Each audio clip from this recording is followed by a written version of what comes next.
안녕하십니까? 언제나 소비자 편에서 방송하는 콘스탄트 김의 티스와 함께 돈 버는 아카데미. 이번 시간에는요, 아주 재밌는 이야기가 되겠습니다. 돈 버는 증여 상속. 만약에 증여일과 상속일이 같은 날이다. 이랬을 때는 과연 그것은 증여일까요? 아니면 상속일까요? 여기에 대해서 알아보도록 하겠습니다. 자, 우선 상속과 관련돼서 동시 사망 규정이라는 것이 있습니다. 이것은 무엇일까요? 알아보도록 하겠습니다. 2인 이상이 동일한 위난, 비행기 추락 사고라든가 선박 침몰 사고 등으로 사망한 경우에 사망한 시점이 서로 불분명합니다. 그러더라도 동시에 사망한 것으로 추정한다는 뜻이 되겠습니다. 그래서 여기에 대해서는요, 민법 제30조 동시사망 규정이 있는데요. 2인 이상이 동일한 위난, 비행기, 선박사고 등으로 사망한 경우에는 동시에 사망한 것으로 추정한다. 그리고 동시에 사망한 사람들 간에는 상속 관계는 없다고 합니다. 예를 들어서 사람이 동시에 사망할 수는 없거든요. 누군가는 먼저 사망합니다. 조금이라도 먼저 사망하겠죠? 하지만 이런 경우에는 무조건 동시 사망으로 인정한다는 뜻이 되겠습니다. 그런데 상속이라고 하는 것은요, 사망 순서에 따라서 상속재산 분배가 달라집니다. 이처럼 비행기나 선박 침몰 사고로 동시 사망으로 인정하지 않는 경우, 예를 들어서 부자가 아버지와 아들이 자동차 사고가 나서 병원에 실려왔는데 누군가 먼저 사망했다 이거죠. 이랬을 때 사망 순서에 따라서 어떻습니까? 상속인들의 희비가 갈릴 수가 있다는 뜻이 되겠습니다. 자, 예를 들어 보도록 하겠습니다. 아버지와 아들이 자동차를 타고 가다가 교통사고가 났습니다. 그런데 아버지가 먼저 사망한 경우가 되겠습니다. 아버지의 재산은 20억 원입니다. 아들의 재산은 10억 원이고요. 그다음에 어머니가 있고 아버지의 아버지, 시아버지가 살아계시고요. 시어머니는 돌아가셨습니다. 이때 아버지가 먼저 사망했다 이거죠. 그러면 20억 원에 대해서는 과연 누가 상속인이 될까요? 당연히 어머니, 배우자하고 아들이 되겠습니다. 따라서 아버지 재산 20억 원은요, 어머니가 60%, 12억 원을 받고 아들이 40%, 8억 원을 받게 됩니다. 자, 그렇게 된다면 아들 재산은 10억 원 플러스 8억 원, 18억 원이 되죠. 그리고 나서 아들이 사망했습니다. 그러면 18억 원 전체에 대해서는요, 상속인은 어머니밖에 없습니다. 따라서 어머니가 100% 18억 원을 받게 됩니다. 자, 이번에는요, 동일한 조건에서 아들이 먼저 사망했다고 가정해 보도록 하겠습니다. 아들이 사망했는데 재산은 10억 원입니다. 그 다음에 뒤에 아버지가 사망했습니다. 재산은 20억 원이 되겠고요. 어머니 있고 할아버지 살아계시고요. 할머니는 이미 돌아가셨습니다. 자, 이럴 경우에 먼저 아들이 먼저 사망했다. 그러면요, 당연히 아들 재산 10억 원에 대해서는요, 아버지하고 어머니가 50%씩 받게 됩니다. 그렇게 된다면 아버지 재산은 20억 플러스 5억 원에서 25억 원이 되는데요. 이때 아버지가 사망을 했다 이거죠. 그랬을 때 직계비속이 없으니까 상속인은 할아버지하고 어머니만 됩니다. 그래서 어머니는 60% 15억 원을 받고요. 할아버지는 40% 10억 원을 받게 된다는 뜻이 되겠습니다.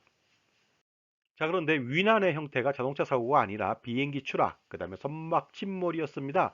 그러면 동시 사망이 일어나겠죠. 자, 알아보도록 하겠습니다. 이때 동시 사망, 아버지와 아들이 동시 사망했다. 그러면 둘 간의 상속 관계는 없습니다. 따라서 아들이 사망했다. 그랬을 때는요, 아버지는 관계가 없으니까 어머니만 단독으로 100% 10억 원을 상속받게 됩니다. 그 다음에 아버지가 사망했다 이거죠. 마찬가지가 되겠습니다. 할아버지하고 어머니가 각각 나눠봤는데 어머니는 60% 12억 원을 받고요.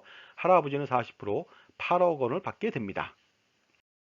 자, 이처럼 사망의 순위에 따라서 손익이 달라지는데요. 알아보도록 하겠습니다. 먼저 아들, 손자가 먼저 사망했다. 그랬을 때 그 모친은 20억 원을 수령하게 됩니다. 그런데 동시에 사망했다고 가정한다면요. 모친은 22억 원을 받게 됩니다. 하지만 어떻습니까? 아버지가 먼저 사망했다. 그러면요. 아버지하고 아들의 재산 전체 30억 원을 전부 다 모친이 수령하게 됩니다. 물론 할아버지한테 간 그런 상속 재산은 나중에 어머니가 재혼만 하지 않는다면 대습 상속으로 또 받을 수는 있겠죠. 자, 지금까지 동시 사망에 대해서 알아봤는데요. 이런 경우는 어떻게 할까요? 예를 들어서 동시에 증여와 상속이 일어났습니다. 과연 어떻게 될까요? 자, 예를 들어서요. 증여일하고 상속 개시일이 동일한 날에 이루어졌다는 것이 되겠습니다. 자, 그렇다면요. 사례를 통해 알아보도록 하겠습니다. 어머니가 아들한테 증여 계약을 했습니다. 1999년도 1월 2일 날 했죠. 그리고 나서 아들은요. 증여 등기 접수를 했습니다. 부동산 접수를 했습니다. 1999년도 1월 7일 날 했습니다. 좀 늦게 했죠. 그런데 공교롭게도 증여 접수 이래 1999년 1월 7일 날 어머니가 사망을 하게 됩니다.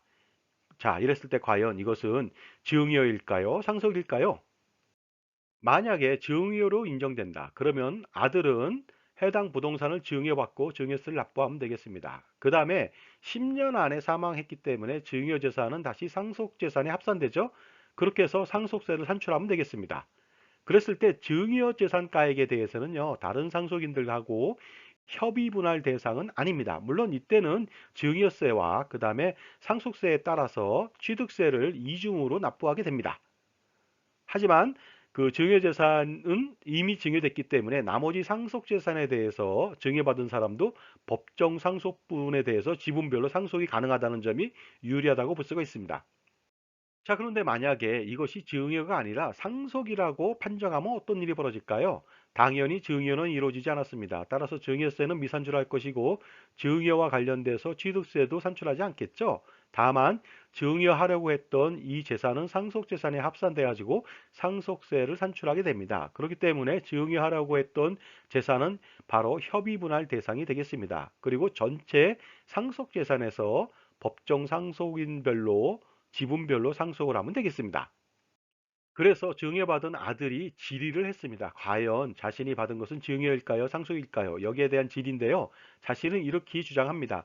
증여 원인일, 증여 계약일이 1999년도 1월 2일이다 보니까 사망일보다 1999년도 1월 7일보다 빠르기 때문에 전체를 증여로 인정해야 된다고 요구하는 것이죠. 그런데 과연 그렇게 될 수 있을까요? 자, 제 정보가 절세에 도움이 됐다면요. 구독과 좋아요 부탁드리겠습니다. 계속하겠습니다. 감사합니다. 그런데 예규에서는요, 이렇게 판단했습니다. 사망 일시는 1999년도 1월 7일 오전 10시였습니다. 근데 등기 접수 일시는요, 1999년도 1월 7일 오후 2시였다는 것이죠. 따라서 사망 시간이 빠르므로 증여재산이 아닌 상속재산에 포함된다고 예시했습니다. 따라서 여기서 주의할 점이 좀 있습니다. 왜냐면요, 긴박한 상속이 개시될 것 같다. 이랬을 때는 반드시 사전 증여를 미리 할 필요가 있겠고요. 만약에 장애인 신탁으로 5억까지 비과세 증여가 가능한데 이런 경우에는요, 사망하기 바로 전에 장애인 신탁 증여를 한다면요, 바로 5억 원은 상속재산에서 제외되다 보니까 빨리빨리 하는 것이 유리할 것 같습니다. 그러나 무엇보다도 사전에 미리 상속재산에 대한 분배가 더 중요합니다. 그래야만 공평한 분배만이 분쟁을 막을 수 있기 때문에 그렇습니다. 따라서 긴박한 시간에 사전 증여나 기타 절세 전략을 세우는 것이 아니고요. 사전 증여는 미리미리 충분한 시간을 가지고서 미리 설계하는 것이 가장 중요하다고 볼 수가 있습니다. 이러한 사전 증여 전략은요, 기본적으로 증여세와 상속세, 기타 세금을 절세할 수 있고요. 그 다음에 가장 중요한 권력상쟁의 비극을 막을 수 있는 상속 분쟁을 방지할 수 있다는 점이 가장 중요하다고 볼 수가 있습니다. 자, 지금까지 증여일과 상속일이 같았을 때 과연 어떻게 판정하는지 여기에 대해서 알아봤습니다. 감사합니다.